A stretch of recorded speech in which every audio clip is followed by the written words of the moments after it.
Puji Tuhan, Shalom. Shalom.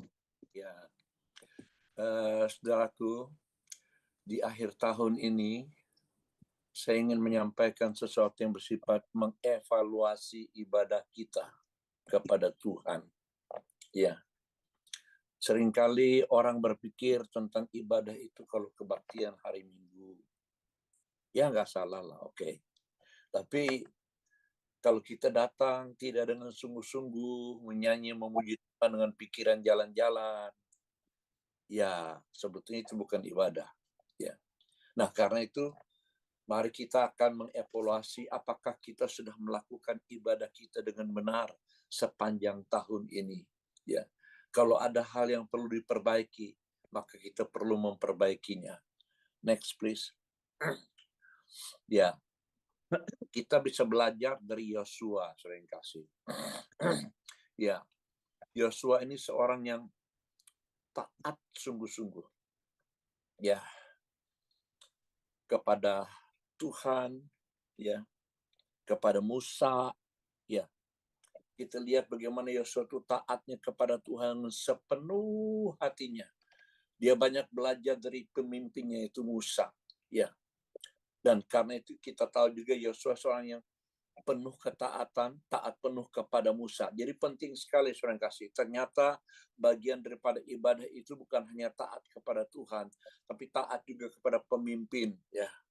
Nah, bagaimana kalau pemimpin kita ada kesalahan karena dia manusia, ya. Ya kita harus berani dengan kasih untuk menyampaikan, mengingatkan kepada mereka, ya. Ya.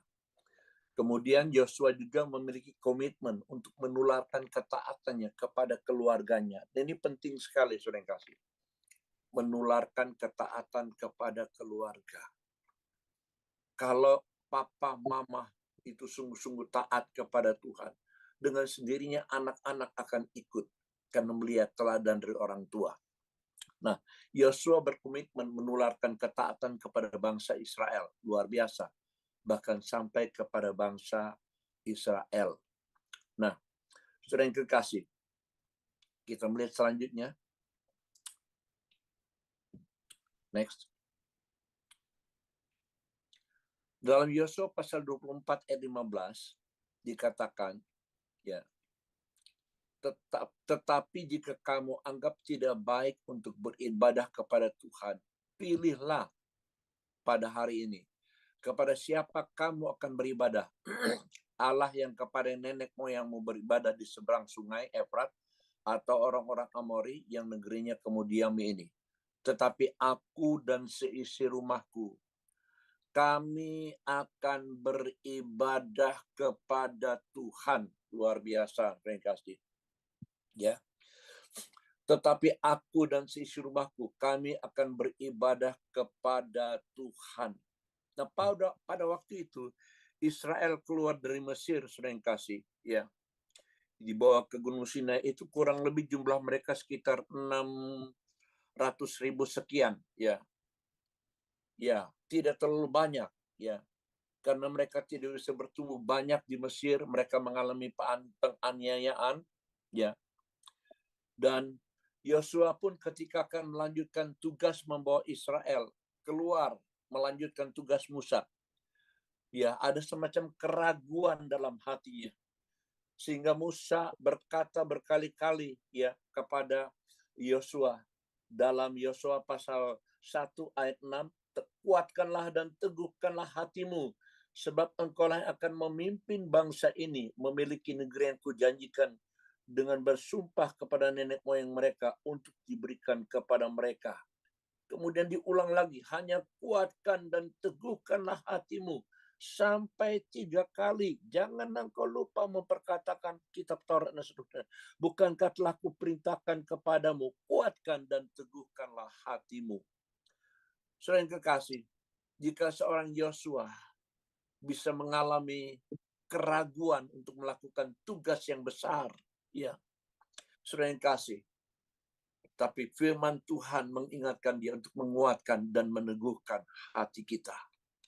Saudaraku, kadang-kadang kita memberitakan Injil, bisa ada banyak orang Kristen tidak memberitakan Injil. Kenapa? Karena takut menyinggung, ya. Karena takut orang jadi marah, ya. Saudara yang kasih, itu memang konsekuensi daripada memberitakan Injil. Tapi kita bisa memberitakan Injil pertama, saudara yang dikasih, dari gaya hidup kita, perbuatan kita, yang berkenan kepada Tuhan, dan kalau perbuatan kita berkenan kepada Tuhan, maka itu akan menjadi kesaksian hidup bagi orang lain, saudara yang kasih. Ya. Nah, jadi mari kita belajar dari Yosua ini, memiliki komitmen yang sungguh-sungguh. Aku dan sisi rumahku akan beribadah kepada Tuhan. Next. Nah, tapi mari kita lihat, apakah kita sudah beribadah kepada Tuhan seperti yang diajarkan firman Tuhan atau belum? Ya. Kata beribadah dari kata abad. Ya. Bahasa Ibrani. Artinya melakukan kehendak Tuhan. Ingat baik-baik saudara kasih, ya. Beribadah, kata beribadah yang tertulis dalam Alkitab, ya. Khususnya perjanjian lama, itu ada kata abad. Ya. Demikian juga perjanjian baru saudara kasih. Prinsipnya sama, yaitu melakukan kehendak Tuhan. Jadi beribadah itu bukan hanya sekedar kebaktian, hari Minggu, ya datang ke gereja, ya komsel, tapi sekali lagi beribadah adalah melakukan kehendak Tuhan. Next, ya, next please. Nah, saudara yang kekasih, ketika kita melakukan kehendak Tuhan dengan sungguh-sungguh, itu sebuah kehormatan, ya. Kenapa melakukan kehendak Tuhan itu suatu kehormatan? Sebab Tuhan adalah Raja di atas segala raja. Dia ada pencipta jagat raya. Ya, Dia mempercayakan iman kepada kita, sering kasih untuk mempercayai Dia dengan segenap hati. Karena itu ketika kita melakukan kehendak Tuhan, sekali lagi itu sebuah kehormatan. Ketika kita memberitakan Injil, itu sebuah kehormatan. Saudara yang kekasih, apakah saudara pernah ditolakkan memberitakan Injil? Saya pernah ditolak, saudara yang kasih. Iya, beberapa kali. Ya, salah satu yang menolak itu adalah ya seorang Konghucu. Dia seperti orang baik, tapi dia nggak suka dengan kekristenan. Kenapa? Menurut dia kekristenan itu adalah berasal dari Eropa, beda dengan kepercayaan yang dia miliki. Ya, dia selalu bilang begitu. Itu dari Eropa. Aku tidak percaya. Ya. Beberapa kali saya coba datangi dia, bahkan saya WA dia, kok bolehkah saya datang ke rumah, pingin ngobrol sebentar. Dia bilang, oh jangan kok, jangan. Ada penolakan, tapi nggak apa-apa. Doakan, sebut namanya. Sebab penginjilan sering kekasih, bukan hanya menyampaikan Injil secara langsung, tetapi juga mendoakan, menyebut nama orang-orang itu di dalam doa. Itu adalah sebuah penginjilan, ya, supaya Tuhan menjamah hati orang itu. Itu adalah sebuah penginjilan. Ya, suatu hari saya menginjili seorang bapak, anak menantunya sudah ikut dalam ibadah baktian, ya, ya. Tapi bapak ini belum. Nah, saya terbeban untuk melayani dia, saudara yang kasih. Ya, jadi saya datangi ke rumahnya, ya, tapi ya sambutnya begitulah, ya, sudah ke. Nah, saya biasa kalau kalau apa namanya melayani itu, saya selalu membawa dalam tas saya HP dengan loudspeaker Bluetooth. Ya, saya suka nyanyikan tak tersembunyi kuasa Allah, kalau lain ditolong saya juga. Ya. Suatu hari bapak ini sakit keras, yang kasih. Ya. Ketika dia sakit keras, akhirnya dia dibawa ke Semarang. Ketika itulah Roh Kudus berkata dalam hati saya, ini kesempatan untuk menyampaikan Injil kepada dia. Ya. Jadi saya berangkat ke Semarang, dari Tegal ke Semarang saya berangkat, ya, ke rumah sakit. Nah, di rumah sakit saya menginjili dia dengan sungguh-sungguh dan betul, sering kasih. orang kalau sudah sakit, apalagi parah, ya, tidak ada pengharapan, maka ketika ditawari kebenaran firman Tuhan, Yesus Kristus adalah Tuhan dan Juru Selamat. Apalagi sering kasih, kalau dikatakan, dia berkata, ya, dalam rumah Bapakku banyak tempat tinggal, ya, dan seterusnya, ya. Sering kekasih, dia akan membawa orang yang percaya ke dalam rumah Bapa. Sering kekasih. Nah, ketika dia mendengar itu, sering kasih akhirnya hatinya terbuka. Dalam kondisi sakit itu, dia terima Yesus sebagai Tuhan dan Juru Selamat. Saya tuntun dia untuk berdoa, menerima Yesus sebagai Tuhan dan Juru Selamat. Dan dia mengikuti dengan sungguh-sungguh. Dan kemudian tidak lama setelah itu juga meninggal dunia. Saudaraku, ya, ada juga seorang Muslim, saudara, ya, dia sebetulnya mantan lurah, ya, mantan lurah kami, ya. Saya coba layani dia, ya. Dia cukup terbuka sampai suatu hari, ya, apa namanya? Saya kalau menginjili orang Islam, saya tidak berkata ayo ke gereja, tidak, ya. Saya katakan kepada dia, Bapak akan percaya kepada Isa, ya, sembahyang Isa juga dari jam 6 sore sampai subuh. Jamnya kan panjang. Nah, kalau kami kan menyebutnya Yesus Kristus, ya walaupun sebetulnya ada perdebatan masalah nama Isa dan Yesus ini. Tapi dari situ saya ingatkan dia bahwa Isa adalah Rohullah atau Kalimatullah, itu firman Allah, itu kan ada di Al-Qur'an. Ya, dan Isa juga adalah hakim pada hari kiamat, ya. Hakim pada hari kiamat yang menentukan orang ke surga atau ke neraka, ya. Dan juga ada kenaikan Isa Al-Masih ke surga, ya. Saya ceritakan kepada dia dulu, saya bukan seorang pengikut Kristus, tapi kemudian saya percaya kepada Tuhan Yesus karena Yesus berkata dalam rumah Bapakku banyak tempat, ya. Dan kemudian Yesus naik ke surga, ya. Disaksikan oleh 500 orang, kata Alkitab Penyanyi Baru, ya. Kalau nggak salah Korintus itu. Jadi banyak saksinya, saudaraku. Ya, Bapak ini suatu hari akhirnya dia mengalami sakit. Sekali lagi, ketika orang itu sakit, saudara kasih, ini momentum bagi melayani sungguh-sungguh, lebih sungguh-sungguh lagi kepada orang itu. Bapak Muslim ini sakit, saudara kasih. Saya berlutut di tepi ranjangnya, ya, menuntun dia untuk terima Yesus sebagai Tuhan dan Juru Selamat, dan dia mau, saudara kasih, ya, dia mau sungguh-sungguh dengan segenap hati, saudara.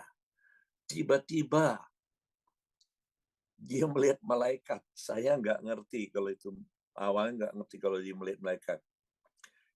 Istrinya berdiri di belakang saya berlutut di pinggir ranjangnya. Dia berkata begini, Bu, itu ada wanita cantik, terang sekali, bercahaya. Bajunya, jubahnya putih, terang sekali, bersinar. Istrinya berkata, Pak, aku lebih ayu, Pak. Saudara kasih. Ya, tidak lama setelah itu kemudian Bapak ini meninggal dunia, tapi meninggal dunia dengan tenang, dengan damai, karena dia sudah terima Yesus sebagai Tuhan dan Juru Selamat. Saudara kasih.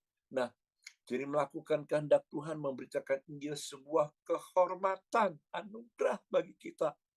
Ya, karena itu dikatakan Kolose 3:17, dan segala sesuatu yang kamu lakukan dengan perkataan atau perbuatan, lakukanlah semua itu dalam nama Tuhan Yesus sambil mengucap syukur oleh Dia kepada Bapa kita. Ya, bersyukurlah kalau kita bisa memberitakan Injil, bukan karena kuat dan gagah kita, itu kasih karunia, sedang kasih. Ya, kasih karunia, belas kasihan Tuhan sudah diberikan kepada kita. Kita tinggal impartasikan kepada orang lain. Next. Ya. Berikutnya. Ya. Kolose pasal 3, 23 sampai 24 berkata, apapun juga yang kamu perbuat, perbuatlah dengan segenap hatimu seperti untuk Tuhan dan bukan untuk manusia. Iya, ya. Dan kamu tahu dari Tuhanlah kamu akan terima bagiannya ditentukan bagimu sebagai upah, sebab Kristuslah adalah Tuhan dan kamu adalah hamba. Puji Tuhan. Saudaraku, saya ingin menyanyi dari Kolose pasal 3, 23 ini. Apapun juga yang kamu perbuat, perbuatlah dengan segenap hatimu, seperti untuk Tuhan, bukan untuk manusia. Berikan yang terbaik bagi Tuhan. Apapun juga yang kamu perbuat, perbuatlah dengan segenap hatimu, seperti untuk Tuhan, bukan untuk manusia. Berikan yang terbaik bagi Tuhan. Saudara yang kasih, sekali lagi, abad artinya adalah melakukan kehendak Tuhan. Ya, jadi apapun yang kita lakukan sesuai dengan kehendak Tuhan, ya, itu akan memuliakan Tuhan. Ya, ya. Kamu tahu bahwa dari Tuhanlah kamu akan terima bagian yang ditentukan sebagai upah. Ya, kalau kita melakukan kehendak Tuhan, mungkin tidak dihargai manusia, nggak apa-apa. Ya, kita akan terima sebagai upah. Ya, sebab Kristus adalah Tuhan dan kamu adalah hambanya. Ketika kita melakukan kehendak Tuhan, sekali lagi, apapun juga, kita akan terima upah dari Tuhan. Haleluya. Dan upahnya besar di sorga. Bahkan, saudara yang kasih, ketika kita melakukan kehendak Tuhan, berkat-berkat rohani, berkat jasmani, Tuhan akan sediakan. Haleluya. Next. Jadi beribadah itu melakukan kehendak Allah. Ya. Ibadah di gereja salah satu cara untuk melayani kehendak Tuhan. Tapi dengan catatan, itu pun jika dilakukan dengan segenap hati. Nah, kalau kita datang ke gereja, saudara yang kasih, ya, ingat baik-baik ini, ya. Yohanes pasal 4 ayat 23-24 berkata, tetapi saatnya akan datang dan sudah tiba sekarang bahwa penyembah-penyembah benar akan menyembah Bapa dalam roh dan kebenaran. Sebab Bapa menghendaki penyembah-penyembah yang demikian. Saudaraku, ya, mari kita lihat. Jangan sampai kita datang beribadah ke gereja, pikiran, perasaan, dan kehendak hati kita dicemari oleh berbagai hal. Apalagi zaman sekarang banyak media sosial, ya. Cara ketika kita memilih berita-berita yang benar, yang baik, itu pun bagian daripada ibadah. Karena itu jagalah, saudara kasih, hati kita dengan sungguh-sungguh. Sebagaimana dikatakan dalam Amsal pasal 4 ayat 23. Jagalah hatimu dengan segala kewaspadaan, karena dari situlah terpancar kehidupan. Hati ini harus dijaga. Ya. Next. Ya. Jadi sekali lagi, beribadah adalah melakukan kehendak Tuhan. Dari kata abad. Ya. Bekerja dengan sungguh-sungguh, itu pun melakukan kehendak Tuhan. Jika kita bekerja sebagai seorang karyawan, saudara kasih, ya, dengan sungguh-sungguh, karena kita tahu kita sedang melakukan kehendak Tuhan, maka saya percaya, saudara kasih, perusahaan kita akan diberkati oleh kita, dan juga percayalah, ya, jenjang karir Anda akan semakin meningkat, ya, sebab engkau bekerja untuk melakukan kehendak Tuhan. Saya kalau berkunjung ke rumah sakit sering kasih atau melayani orang-orang tua di rumah-rumah mereka, saya tidak sedang berpikir aku sedang besuk, tidak. Tapi saya sedang berpikir aku sedang beribadah, aku sedang melakukan kehendak Tuhan. Ternyata pikiran seperti itu dampaknya ketika melayani orang sering kasih lebih kuat daripada berpikiran saya sedang besuk. Ya, ya, sekali lagi ketika kita berpikiran berkunjungan itu merupakan bagian daripada melakukan kehendak Tuhan, merupakan ibadah, maka kita akan melakukan lebih sungguh-sungguh. Ya. Bagaimana dengan hati yang jujur, ya, rendah hati, mengampuni, suka menolong orang lain, itu pun ibadah karena itu melakukan kehendak Tuhan. Jadi jangan lupa ya, kalau kita bekerja dengan jujur, ya, kalau kita melakukan sesuatu dengan jujur, dengan rendah hati, itu pun bagian daripada ibadah atau melakukan kehendak Tuhan. Nah, apalagi mengampuni, ya, seperti diajarkan doa Bapa kami, ampunilah kami akan kesalahan kami, seperti kami mengampuni orang yang bersalah kepada kamu. Wow, ketika kita mengampuni, kita sedang melakukan kehendak Tuhan. Haleluya. Dan indah sekali sering kasih. Ya, sebab dikatakan ayat selanjutnya, jika kamu mengampuni, kamu akan diampuni. Haleluya. Kita semua masih bisa salah, saudara yang kasih. Karena itu kita perlu belajar mengampuni orang lain supaya kita diampuni oleh Tuhan. Ya, ya. Puji Tuhan. Sebab ayat selanjutnya berkata, jika kamu tidak mengampuni, maka kamu tidak akan diampuni. Nah, menolong orang lain juga merupakan ibadah, melakukan kehendak Tuhan. Menasihati, mengingatkan, menegur orang bersalah tetapi dengan niat baik. Ya, ingat, kadang-kadang orang menegur itu menghakimi. Tapi kasih sekali lagi, kalau kita menegur seseorang dengan niat baik, maka cara pun akan kita lakukan dengan baik. Dan itu pun ibadah, itu pun melakukan kehendak Tuhan. Haleluya, puji Tuhan. Ya, next. Jadi kesimpulannya, ibadah atau abad itu melakukan kehendak Tuhan di mana saja dan kapanpun juga. Sekali lagi, kata ibadah berasal dari kata abad, artinya melakukan kehendak Tuhan. Wow, kalau begitu sering kasih, ketika kita ada di toko, kita melayani dengan hati yang sungguh-sungguh, dengan hati yang jujur, dengan hati yang tulus, kita sedang melakukan kehendak Tuhan. Di kantor, dimanapun juga, sering kasih, ya, pada saat apapun juga, kita bisa melakukan kehendak Tuhan. Dan itulah bagian daripada ibadah yang benar, seperti yang diajarkan firman Tuhan. Amin. Ya, mari kita berdoa. Bapa Sorgawi, kami mengevaluasi diri kami ya Tuhan di akhir tahun ini. Apakah kami beribadah seperti yang diajarkan firman-Mu? Atau kami hanya melakukan ibadah formalitas di dalam gereja, dalam komsel, dalam koramdeo?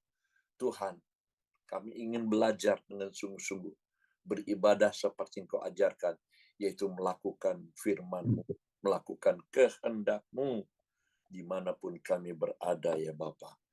Terpujilah nama-Mu, dalam nama Tuhan Yesus kami berdoa. Amin.